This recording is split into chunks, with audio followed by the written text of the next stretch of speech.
Hello, আসসালামু আলাইকুম বন্ধুরা। আজকে রান্না করব খুদের ভাত। তো খুদের ভাত রান্না করার জন্য পাতিলটাকে আমি আগেই ধুয়ে চুলাতে বসিয়ে দিয়েছি। এখন দিয়ে দিচ্ছি তেল। তেলটা আমার একটু গরম হোক। এখন দিয়ে দিচ্ছি পেঁয়াজ কুচি আর কাঁচামরিচ। পেঁয়াজটাকে আমি একটু ভেজে নিই। পেঁয়াজটাকে আমি একটু নেড়ে চেড়ে ভেজে নিচ্ছি। আর দিয়ে দিচ্ছি আমার পরিমাণ মতো লবণ। লবণটার সাথে পেঁয়াজটাকে আমি আরেকটু নেড়ে চেড়ে ভেজে নেব।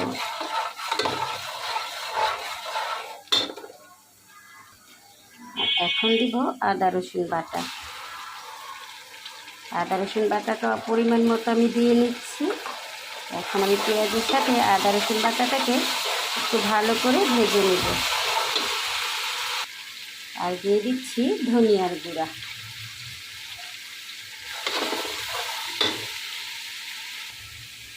মশলাটাকে আমি একটু ভালো করে তেলে ভেজে নিয়েছি।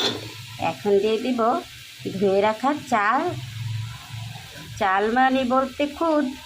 এই তো খুদের ভাত যেহেতু রান্না করতেছি, খুদের চাল আর হচ্ছে ডাল। এটাকে আমি খুব সুন্দর করে ধুয়ে পরিষ্কার করে নিয়েছি। এখন আমি এগুলো মশলাতে একটু দিয়ে নিচ্ছি। এখন খুদের চালটাকে আমি মশলার সাথে নেড়ে একটু ভেজে নিচ্ছি। আমি একটু নেড়ে চেড়ে ভেজে নিই।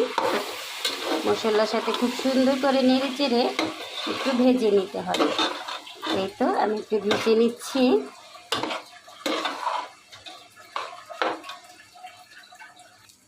তো চালটা আমার ভাজা শেষ। তো এখন দিয়ে দিব আমার পরিমাণ মতো পানি।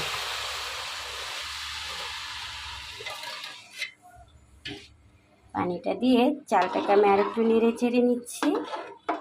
এখন আমি একটু ঢেকে দিব। একটু নেড়ে এখন আমি ঢেকে দিব।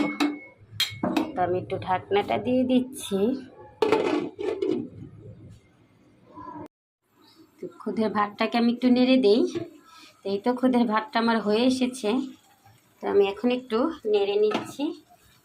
তো খুদের ভাতটাকে আমি একটু নেড়ে দিই। তো খুদের ভাতটা আমার হয়ে এসেছে। আর একটু হবে। একটু নেড়ে চেড়ে কমিয়ে দিচ্ছি চুলার আঁচটা। আর একটু হয়ে নেই আমার চালটা আর একটু সিদ্ধ হবে। তো বন্ধুরা, যদি আপনাদের আমার রান্নার রেসিপিগুলো ভালো লেগে থাকে তাহলে একটা লাইক আর একটা কমেন্ট বা একটা শেয়ার করে ছোটো বোনের পাশে থাকবেন। তো খুদের ভাত খাওয়ার জন্য আমি অন্যদিকে ডালটা বসিয়ে দিয়েছিলাম। তো ডালটা আমার সিদ্ধ হয়ে এসেছে। ডালটাকে আমি একটু ধনিয়া পাতা দিয়ে ভর্তা করে নিব। তো আল্লাহ হাফেজ বন্ধুরা, দেখা হবে আমার পরবর্তী ভিডিওতে। আল্লাহ হাফেজ।